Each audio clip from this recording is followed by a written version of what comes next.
Ayun sinasabi natin niya, suwabing hapon sa inyo mga katanggol. So balik-taging tayo.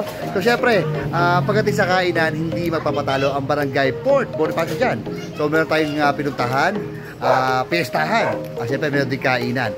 Pero meron ako dito na daanan na lutuan, nagluluto ng chow pan. So kung ano meron dito, tara, samahan niyo ako. Let's go. Daanan. Yeah. Oy, dito tayo sa Zone 4. Hi, Gosi! Ayan. Tayo. Hop. Oy, pyesa pala rito, no? Halika na. Tara, pasok tayo. Let's go. Oy, maraming kainan din dito. Ayun, no? Suwabe yun, no? Ayos. Pwede. Dati pala yun. Oy, may mga maraming sila dito. Ano meron dito? Ano meron dito? Oy, pyesta. Happy fiesta. Happy fiesta. Oy. Bata. Oy, ito. Oh, may mong chow pan dito, ha? Bye. Nako. Mukha dito. Tara, para tayo. Baker. Dito. Oy, hi kawad. Si Chef. Akala mo, Chef? Si Chef Michael. Dati ka ba nagluluto sa ano? Mga resto, hindi? Ngayon lang. Trabaho ko sa mga yan. So, may experience ka about sa ganyan? Pinalakilig po kami ng namin sa Kalimili. Since 76. Paraw pala tayo. Sige. Kaming taga-FTI sa may terminal ng bus. Kasi yung ate ko, driver mechanic siya ng lock bus. Kulay blue. Ay. So, doon kami nakatira sa may dorming bus. Ayun. So, yan po ang istorya ni Chef Michael. So, mukhang bihasa na rin, ano? So, tignan natin, banatan natin kung talagang pasado ang chow pan ni Kuya Michael. Let's go! So, for only 85 pesos, meron na kayong chow pan. Then, Hungarian.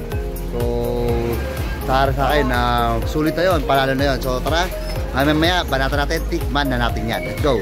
Yun!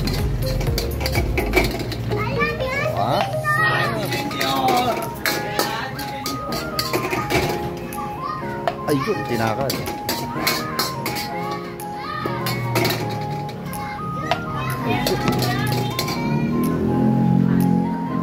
Ito yan, sabi wawalisin. Ayun o, walis niya. Magkatanong ha, baka magalit kayo, ganito kayo, winawalis talaga yan ha. Baka magalit yung mga tupad. Oo. Hindi pala. Ayun, Hungarian. Ayan. Yun no. Dito na yan sa Eskinita, pero meron tayong mala restaurant na lagi may pampakate. Hindi ako tayo wala pampakate. Additional ako ng konti ngayon. At ito na nga. So babanatan na natin yung chow pan. Tapos Hungarian toppings ni Kuya Michael, tama? Michael ang nagluto nito. So first bite tayo ng chow pan muna niya, siyempre. Natin, yun, no? Marami yan, no? May kampong. So only 85, no? 85. Ayan, putignan na natin, banatan natin. Let's go!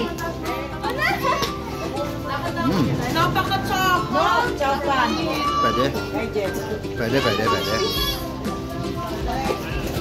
Bago to, bago. 85. Not bad. Hungarian. Alam niyo siguro lasa ng Hungarian.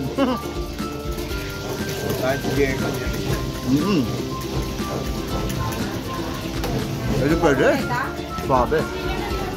Ano masasabi mo sa Ed? Good? Oy, Michael, congratulations. Napagod mo ang aming Sokmed. Banat. Let's go. Magkano yung skinless nyo? Walang balat to, no? Skinless eh. Walang balat yan. Oy, tayo na naman pawisan. Tayo naman napalaban ng kainan dito sa lutuan ni Kuya Michael. Ang nagluto ng chow pan at toppings. Iba-ibang toppings. So meron din sa iba-ibang toppings. So meron siyang liempo, siomai, skinless longganisa, Hungarian at marami pang iba. So mga gusto pumunta rito, experience, matikman ang chow pan ni Kuya Michael. Ito lang yan sa sa sitio 2, no? Zone 4 Port Bonifacio, Gate 3. So yun lang muna, banat. Kuya Michael, invite mo naman yung mga tagigen nyo. kung sakaling mapagpagpo kayo dito sa kabahan ng Chinoroce, Chinoroce Station, ang papagpag kayo dito sa barangay namin sa Fort Bonifacio, pwede nyo kaming puntahan dito sa may pagpasok ng Zone 4. Yun, no? Zone 4? Katabi po ng Daycare Center. Ayan yun. Matatagpuan nyo po ang aming munting tindahan. Yun, lutuan ni Michael. Lutuan ni Michael. So ano pa, banat na.